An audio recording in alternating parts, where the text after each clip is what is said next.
my dear student, honors second year, you are most welcome to my online class. আজকে আমরা গত ক্লাসে কৃষির উৎপত্তি ও ক্রমবিকাশ নিয়ে আলোচনা করেছি। তারপরে ধান উৎপাদন ও বন্টন নিয়ে আলোচনা করছি। তারপরে কৃষির ফ্যাক্টরস বা ভৌগোলিক নিয়ামকগুলো নিয়ে আলোচনা করছি। স্টুডেন্ট, আমরা আজকে গম নিয়ে আলোচনা করব। গমের বিশ্ব উৎপাদন ও বন্টন। তাহলে প্রথমে আমরা আলোচনা করব গমের উৎপত্তি কোথায়। আমরা ধানের উৎপত্তি সম্পর্কে কার্লোস সাওয়ারের, আমেরিকান জিওগ্রাফার কার্লোস সাওয়ার, তিনি স্পষ্টভাবেই মোটামুটি অনেকগুলা যুক্তিসঙ্গত প্রমাণ দিয়েই উনি প্রমাণ করেছেন যে দক্ষিণ পূর্ব এশিয়ার কোনো একটি জায়গায় ধান উৎপাদিত হয়। অর্থাৎ ধান উৎপাদন করার জন্য যে সকল ভৌগোলিক নিয়ামক প্রয়োজন, তাপমাত্রা, বৃষ্টিপাত, মাটি, ক্লাইমেট, এই সবগুলা নিয়ামক ওই দক্ষিণ পূর্ব এশিয়ার ওইখানেই আছে এবং অতীতে ছিল। আর সেই জন্যই ওই এলাকায় ধান উৎপাদিত হয়েছে। এখন আমরা গমের উৎপত্তি হিসেবে আলোচনা করতে গিয়ে দেখব যে গমের চাষ সর্বপ্রথম কোথায় এবং কখন শুরু হয় সে সম্বন্ধে সঠিক কোনো তথ্য আমরা পাই নাই। কেউ কেউ বলছে ভূমধ্যসাগরের পূর্ব দিকে, কেউ কেউ বলছে ভূমধ্যসাগর দক্ষিণ দিকে। যাই হোক, আমরা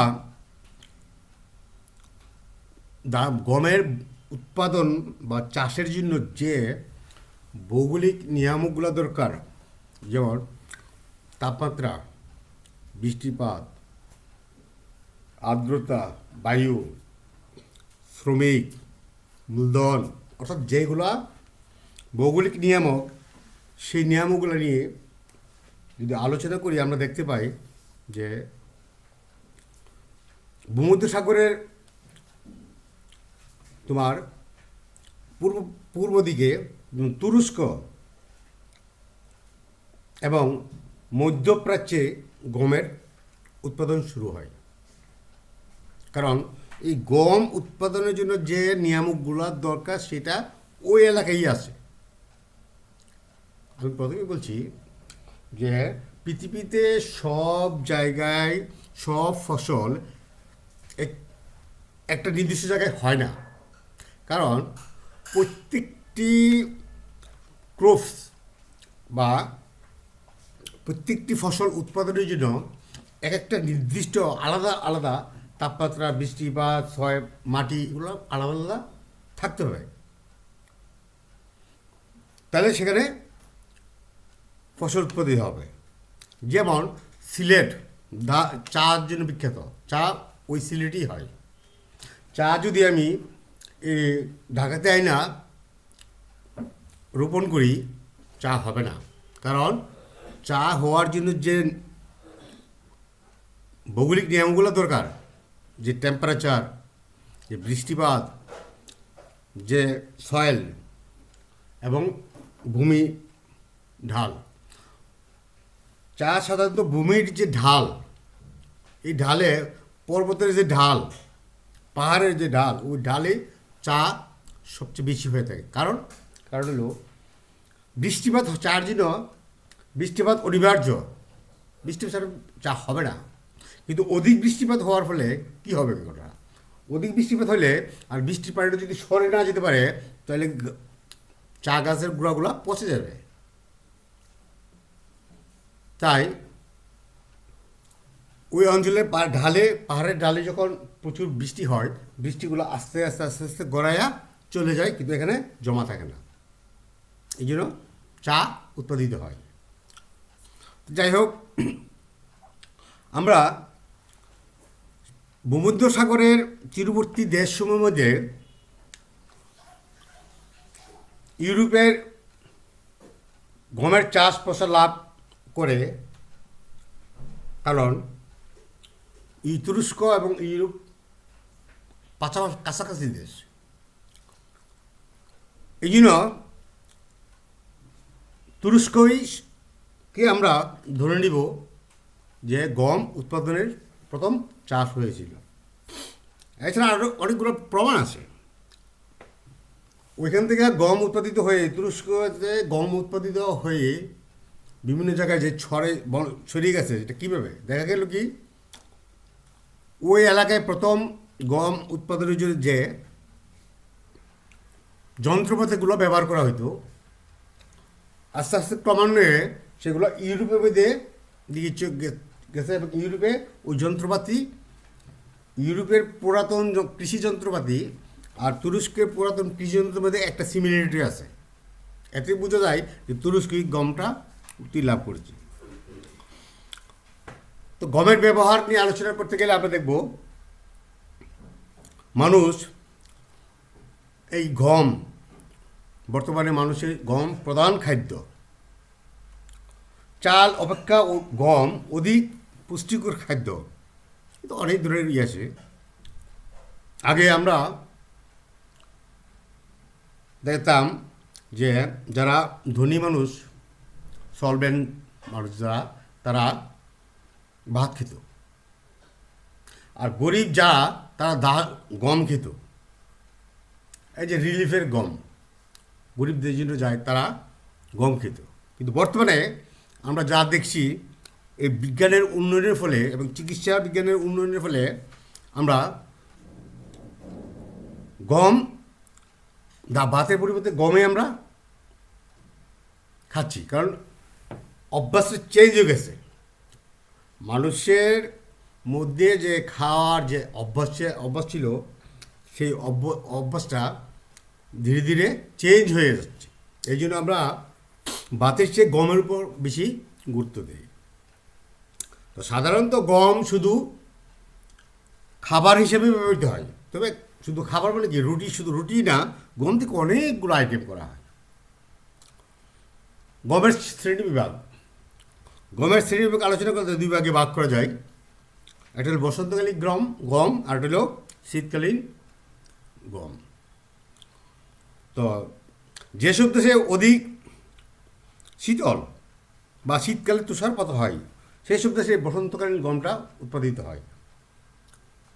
আর যেসব দেশের জলবায়ু উষ্ণ ভাবাপন্ন, সেই দেশেই তোমার শীতকালীন গমটা উৎপাদিত হয়। আমরা এখন গম চাষ করার জন্য কী কী ভৌগোলিক নিয়ামকগুলি লাগে সেগুলো আলোচনা করব। ভৌগোলিক নিয়ামকগুলোর মধ্যে গম যে জিনিস আছে, প্রথমে আছে জলবায়ু। গম উৎপাদনের জন্য জলবায়ু সবচেয়ে মৌলিক উপাদান। একে বলা যায় যে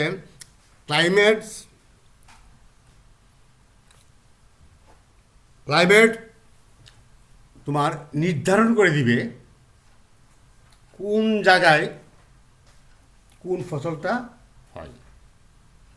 ক্লাইমেট বলে দিচ্ছে কোন জায়গায় গম হবে। এখানে গম হওয়ার জন্য উষ্ণতা কী দরকার? উষ্ণতা, টেম্পারেচার।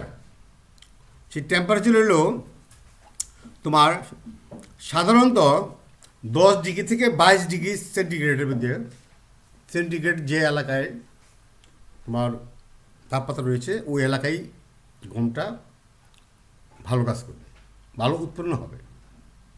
বৃষ্টিপাত, সাধারণভাবে গম চাষের জন্য অধিক বৃষ্টির প্রয়োজন হয় না। যেসব অঞ্চলে বৃষ্টিপাতের পরিমাণ 30 থেকে 100 সেন্টিমিটারের মধ্যে থাকে, সেখানেই এই গম চাষ হয়। মাটি, দোআঁশ মাটি অর্থাৎ যে মাটিতে বালি ও কাদা বা পলির পরিমাণ সর্বত্র সমান থাকে সেই মাটি গম চাষের জন্য উপযুক্ত। ভূপ্রকৃতি ব্যাপকভাবে গম চাষের জন্য সমতল ভূমির প্রয়োজন। ওই ধানের বেলা আমরা তাই বলছি, সমতল ভূমিতে ধান উৎপাদিত হয়। এই গমের বেলা তাই বলছি, সমতল ভূমিতে গম বেশি উৎপাদিত হয়। এখন আমরা এই প্রাকৃতিক নিয়ামকগুলোর মধ্যে ভূপ্রকৃতি, মৃত্তিকা, বৃষ্টিপাত, তাপমাত্রা ইত্যাদি আমরা একটু ধারণা পেয়েছি। এবার অর্থনৈতিক যে নিয়মগুলো আছে সেই নিয়মগুলো নিয়ে আমরা একটু আলোচনা করব। অর্থনৈতিক নিয়মগুলোর মধ্যে আছে যে মূলধন ছাড়া গম উৎপাদন করা যাবে না। কেন? আমি যদি বলি যে আমার ক্লাইমেট আমার পক্ষে আছে, তারপরে বৃষ্টিপাত গম উৎপাদনের পক্ষে, উষ্ণতা গম উৎপাদনের পক্ষে, সবই পক্ষে আছে, কিন্তু সমস্যা হলো আমার কাছে টাকা নাই। আর টাকা না থাকলে আমি গম চাষ করবো কীভাবে?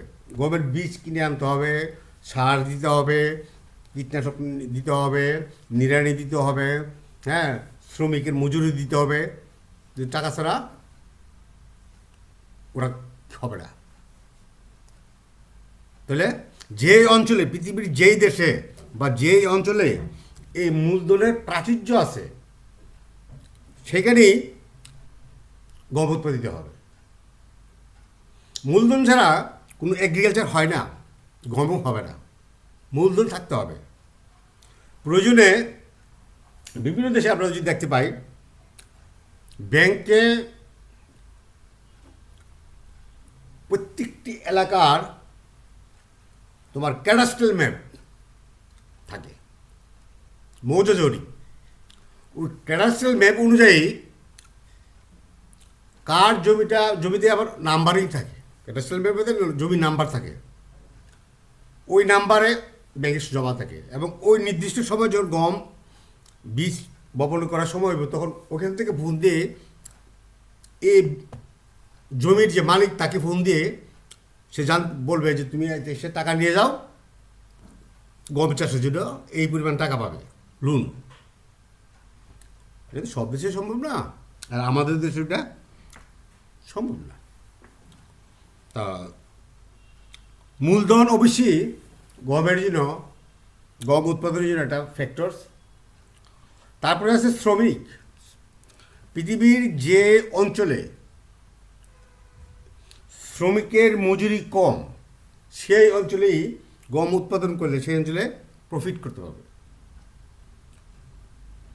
এখন শ্রমিক আমার দেশে, বাংলাদেশে যদি আমি গম উৎপাদন করি আর শ্রমিক যদি আমি আনি আমেরিকা থেকে, তাহলে ওদের এই শ্রমিকের যে বেতন বা মজুরি যা আসবে সেই দিয়ে আমাদের গম উৎপাদন কোনোদিনই সম্ভব হবে না। কারণ ওরই জমি বিক্রি করে ওরে টাকা দিতে হবে, অনেক ডিমান্ড।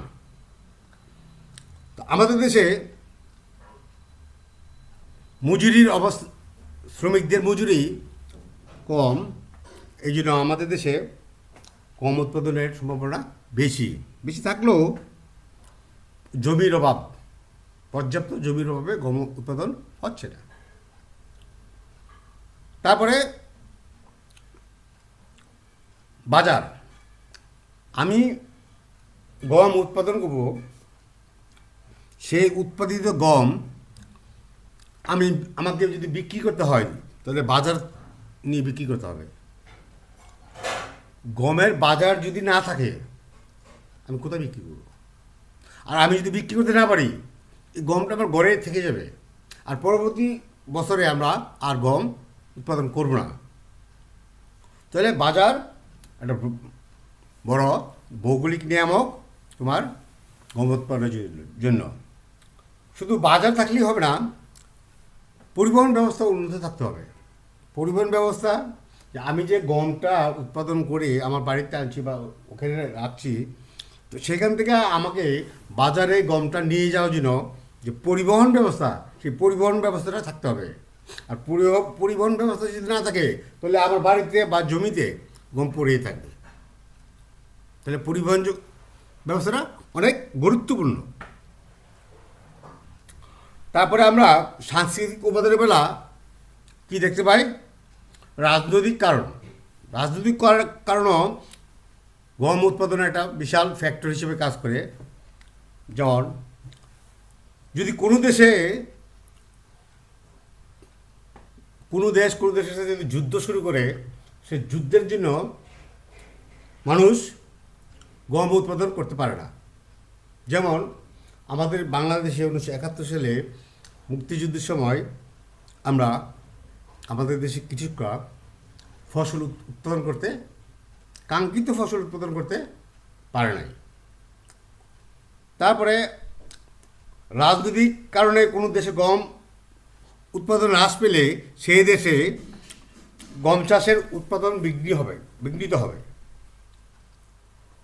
আবার দেশের মধ্যে যদি রাজনৈতিক অঞ্চলে সংঘর্ষ হয় বা রাজনৈতিকভাবে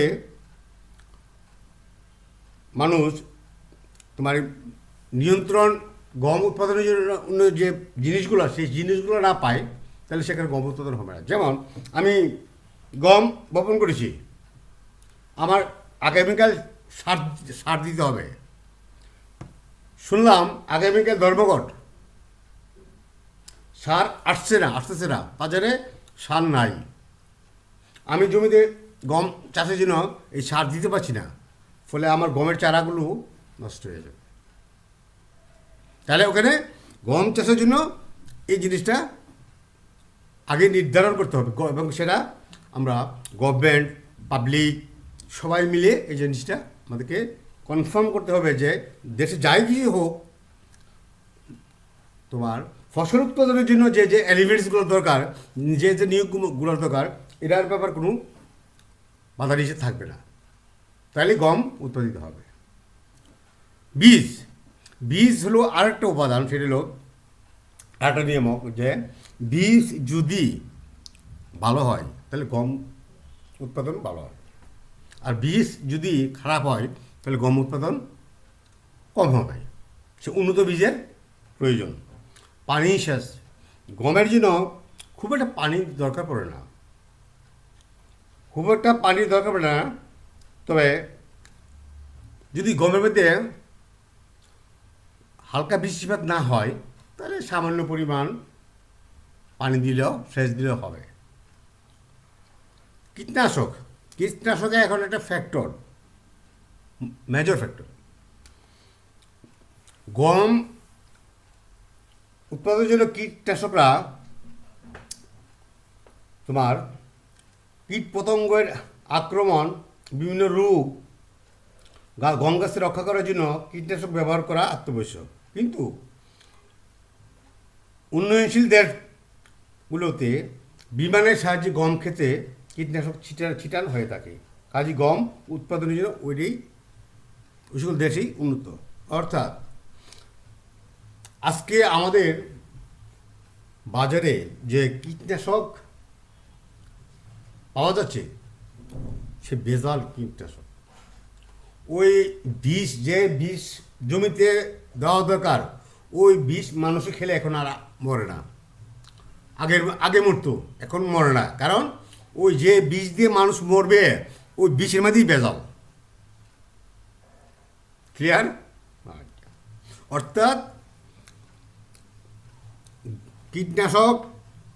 কীটনাশকের মান বর্তমানে হ্রাস হচ্ছে অসাধু দুর্নীতির ব্যবসায়ীদের দ্বারা, এগুলা হচ্ছে। তারপরে সার দিতে হবে, সারের ব্যবস্থা থাকতে হবে। ওই বললাম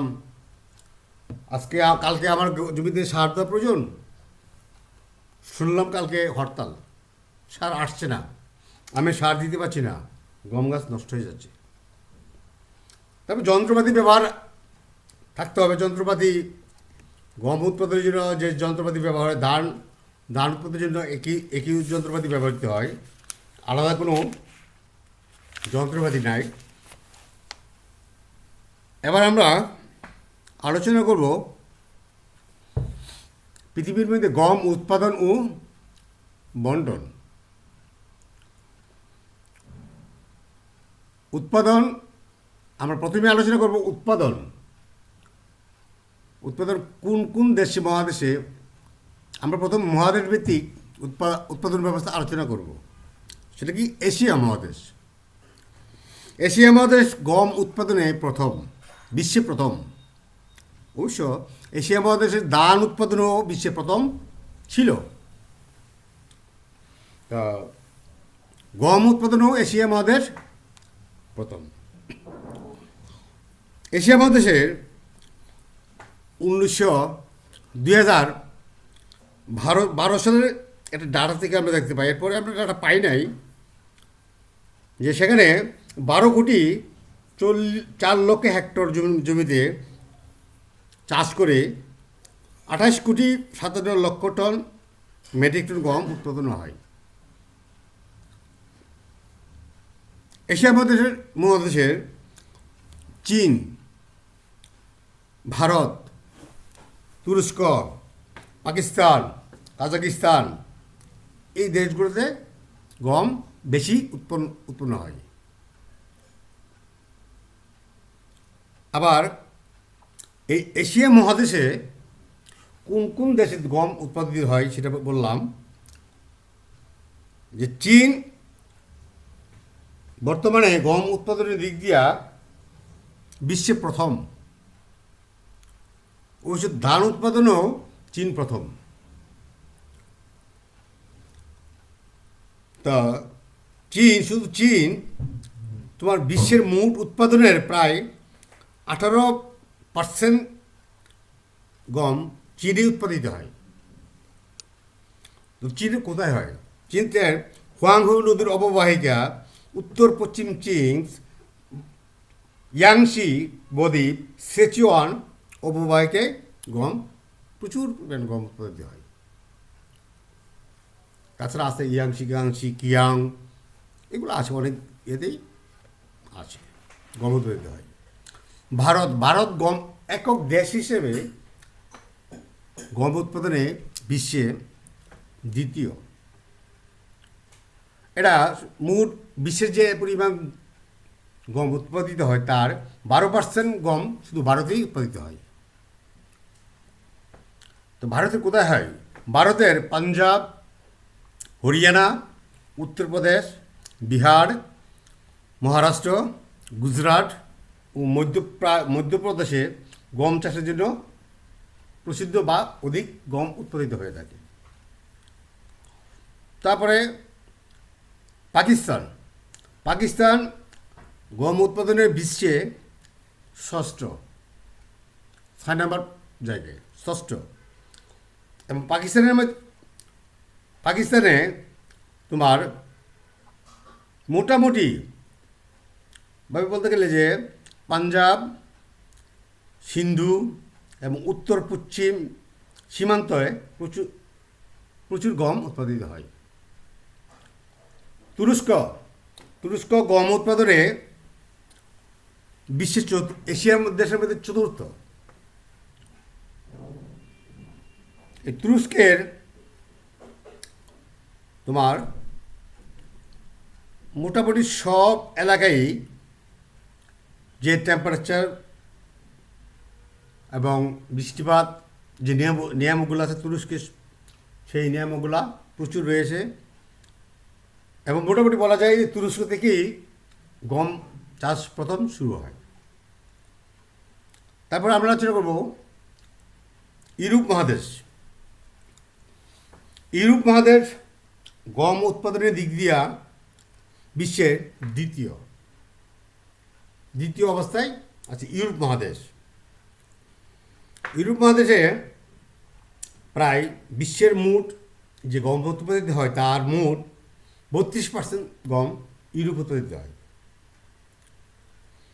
তো ইউরোপের তোমার রাশিয়া, ফ্রান্স, ইউক্রেন, জার্মানি, যুক্তরাজ্য, পোল্যান্ড, ইতালি প্রভৃতি দেশে গম উৎপাদনে প্রসিদ্ধ বা বেশিরভাগ গম উৎপাদিত হয়।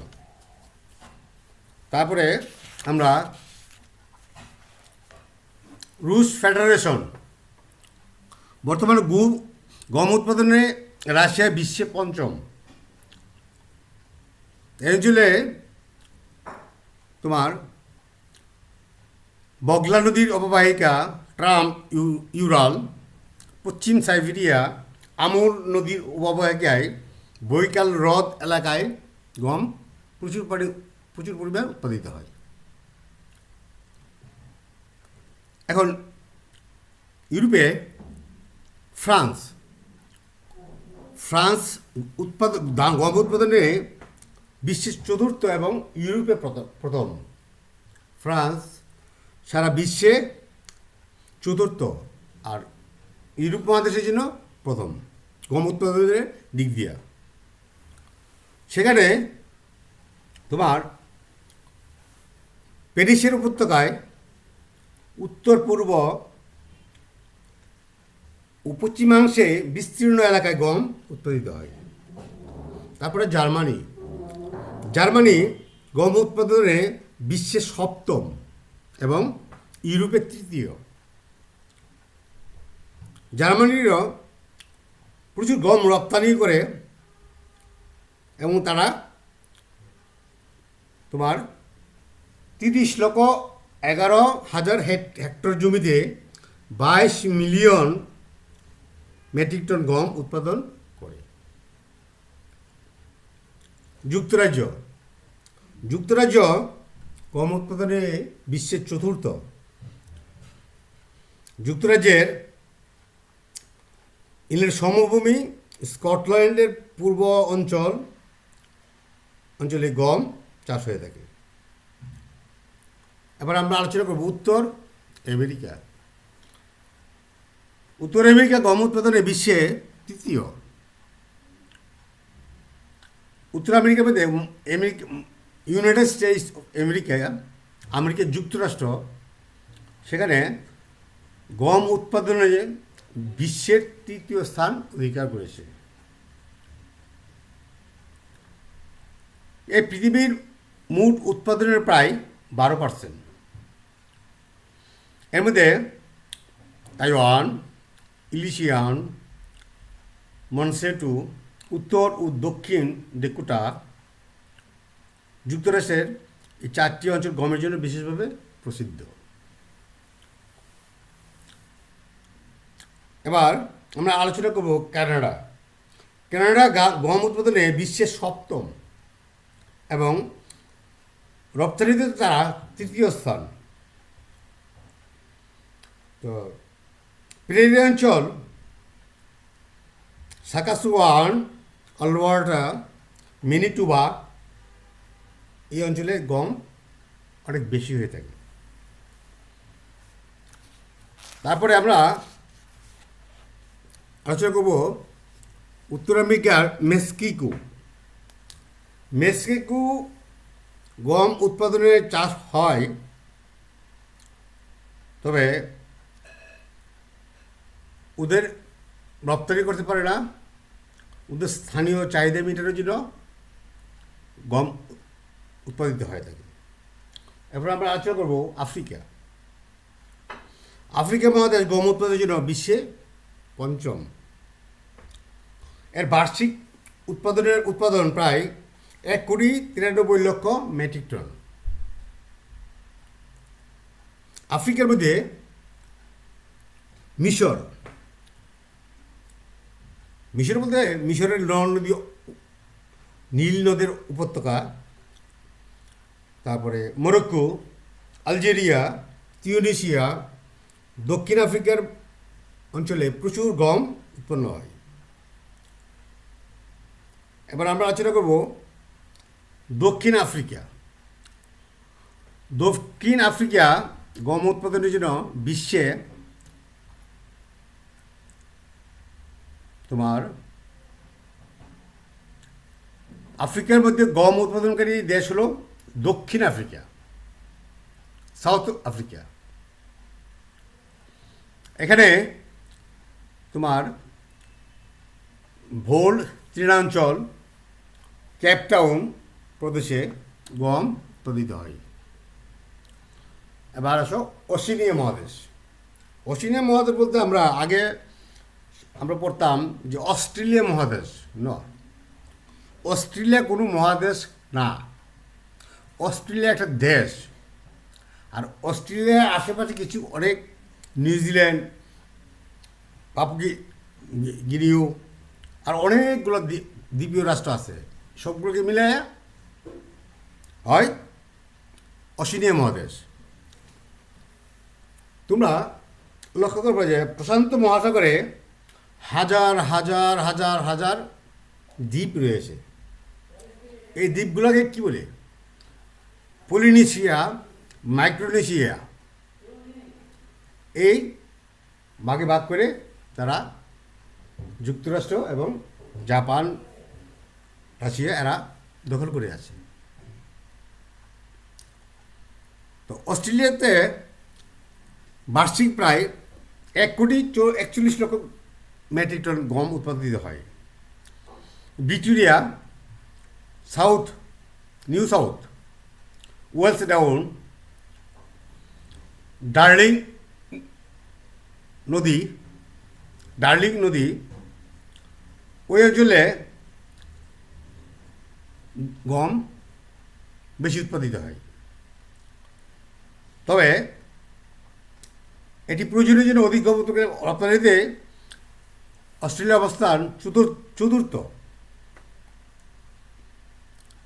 সিডনি ও মেলবোর্নে বিশেষভাবে প্রসিদ্ধ। সিডনি এবং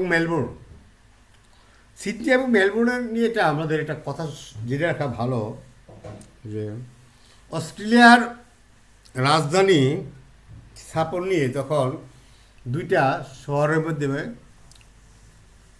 খুবই উত্তেজিত অবস্থা দেখা যায় এবং এই দুইটা শহরের মানুষের মধ্যে একটা যুদ্ধের সম্ভাবনা দেখা যায়।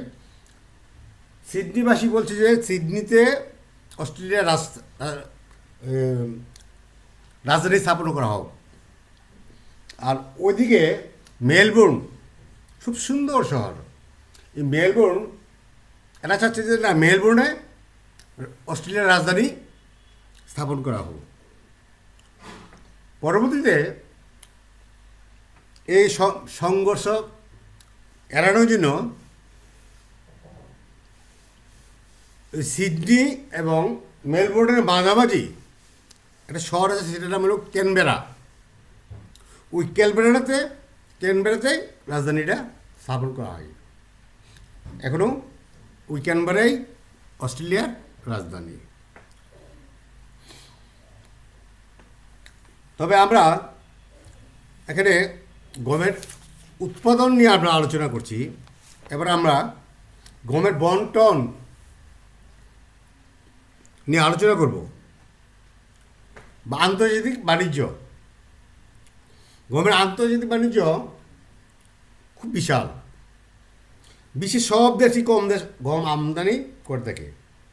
তবে আমদানিকারক দেশগুলোর মধ্যে মিশর, ইন্দোনেশিয়া, ব্রাজিল, জাপান অন্যতম। আবার রপ্তানি, আমেরিকা যুক্তরাষ্ট্রের পৃথিবীর দ্বিতীয় রপ্তানিকারক দেশ হিসেবে পরিচিত। কানাডা তৃতীয় প্রধান রপ্তানিকারক দেশ হিসেবে অবস্থান করছে। তারপরে Australia, Russia, Argentina, Kazakhstan, Germany, যুক্তরাজ্য, ইউক্রেন, হাঙ্গেরি, পাকিস্তান, বেলজিয়াম এসব দেশ গম রপ্তানি করে থাকে।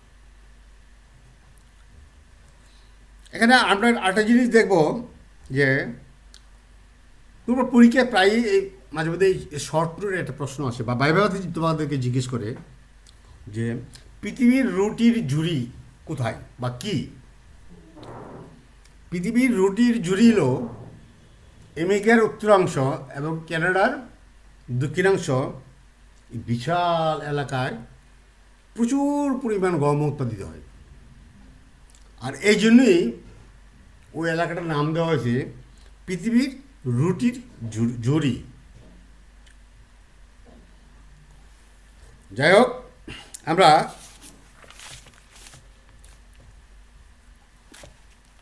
গমের যে বাণিজ্য, আন্তর্জাতিক বাণিজ্য আমরা এইভাবে আলোচনা করবো। তবে এখানে তোমাদের দুইটা জিনিস করতে হবে। একটা হলো মানচিত্র অবশ্যই দিতে হবে। কেন, কোথায় কী মানচিত্র দিবে? প্রথমে দিবে প্রথম যে বিশ্ব মানচিত্র আছে, সেই মানচিত্রের মধ্যে মানচিত্রটা এঁকে, তো সেখানে কোন কোন দেশগুলা গম উৎপাদন করে সেট দিতে পারো। তারপরে কোন দেশ রপ্তানি করে টান দিয়ে দিয়ে আরেকটা সেট ব্যবহার করতে পারো। কোন দেশ আমদানি করে আরেকটা সেট দিয়ে তোমরা এটাকে দেখাতে পারো। বা অন্য আরও অনেক মেথড আছে। বার গ্রাফ আছে, তোমার লাইন গ্রাফ আছে, সব যে অনেকগুলো পদ্ধতি আছে গম যে কোনো জিনিসকে দেখানোর জন্য। ইভেন আমরা যে তোমাদেরকে নিয়ে সোশিও ইকোনমিক সার্ভে করাই, আমরা বিভিন্ন এলাকায় যাই, ওইখানে গিয়ে আমরা জিজ্ঞেস তথ্য কালেকশন করতে যাই। আপনার কী তথ্য? আপনার বয়স কত, আপনার স্ত্রীর বয়স কত, ছেলে মেয়ে কজন, ছেলে কজন, মেয়ে কজন, বিবাহিত কিনা, অবিবাহিত কজন, আপনার ঘরে কী কী ডেকডিস্ট্রি আছে, কি গরু আছে, কী কী ফসল ফলান, ডিটেলস আমরা তথ্য সংগ্রহ করি। এবং ওই তথ্যের ভিত্তিতে আমরা ওই এলাকার প্রকৃত অবস্থাটা আমরা তুলে ধরি এবং সুপারিশ করি কী করলে ওই এলাকা আরও ডেভেলপ করব। যাই হোক মাই স্টুডেন্ট, আমরা আজকে এই গম নিয়ে আলোচনা করছি। আগামী ক্লাসে আমরা আরেকটা বিষয় নিয়ে তোমাদের সামনে আলোচনা করব। তো তোমরা সবাই ভালো থাকো, ঘরে থাকো, সুস্থ থাকো, স্বাস্থ্যবিধি মেনে চলো। Thank you.